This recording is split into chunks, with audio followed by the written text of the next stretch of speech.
দিল্লিতে বাংলাদেশ হাই কমিশনের সামনে ব্যাপক বিক্ষোভ, ব্যারিকেড ভেঙে ভেতরে ঢোকার চেষ্টা। ভারতের রাজধানী নয়াদিল্লিতে বাংলাদেশ হাই কমিশনের সামনে বড় ধরনের বিক্ষোভ চলছে। বিক্ষোভকারীরা নিরাপত্তা ব্যারিকেড ভেঙে হাই কমিশনের ভেতরে ঢোকার চেষ্টা করেছে বলে জানিয়েছে ভারতীয় সংবাদ মাধ্যম এনডিটিভি। পরিস্থিতি নিয়ন্ত্রণে আনতে নিরাপত্তা বাহিনী সক্রিয় রয়েছে। প্রতিবেদনে বলা হয়, বাংলাদেশে সংখ্যালঘু নির্যাতন এবং ময়মনসিংহে দীপু চন্দ্র দাস নামে এক হিন্দু যুবককে পিটিয়ে হত্যার প্রতিবাদে এই বিক্ষোভ শুরু হয়। সময়ের সঙ্গে সঙ্গে পরিস্থিতি উত্তপ্ত হয়ে ওঠে এবং বিক্ষোভকারীরা ব্যারিকেড ভাঙার চেষ্টা চালায়। হিন্দু তত্ত্ববাদী সংগঠন বিশ্ব হিন্দু পরিষদ ও বজরং দলের ডাকে এই কর্মসূচি পালিত হচ্ছে।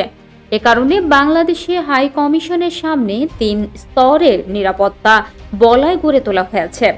সেখানে পুলিশ ও আধা সামরিক বাহিনীর সদস্য মোতায়েন রয়েছে। বিক্ষোভকারীদের ব্যানার ও প্ল্যাকার্ড হাতে স্লোগান দিতে দেখা গেছে।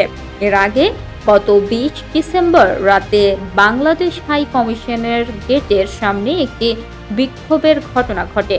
এ বিষয়ে ঢাকায় নিযুক্ত বাংলাদেশের প্রেস মিনিস্টার মোহাম্মদ ফয়সাল মাহমুদ জানান, ওই রাতে 3টি গাড়িতে করে কিছু লোক এসে হাই কমিশনের গেটের সামনে চিৎকার করে স্লোগান দেয় এবং কিছুক্ষণ পর সেখান থেকে চলে যায়।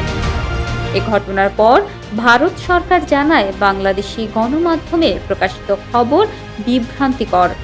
ভারতের পররাষ্ট্র মন্ত্রণালয়ের মুখপাত্র রণধীর জয়সওয়াল দাবি করেন, সেদিন মাত্র 20 থেকে 25 জন বিক্ষোভকারী হাই কমিশনের সামনে জড়ো হয়েছিল এবং তারা কোনো নিরাপত্তা ঝুঁকি তৈরি করেনি।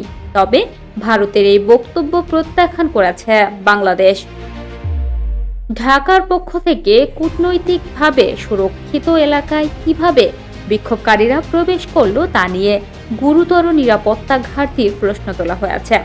পররাষ্ট্র উপদেষ্টা তৌহিদ হোসেন বলেন, নয়াদিল্লিতে বাংলাদেশ মিশন একটি অত্যন্ত সংবেদনশীল ও সুরক্ষিত কূটনৈতিক এলাকা অবস্থিত। অনুমতি ছাড়া সেখানে এ ধরনের বিক্ষোভের ঘটনা স্বাভাবিক নয়।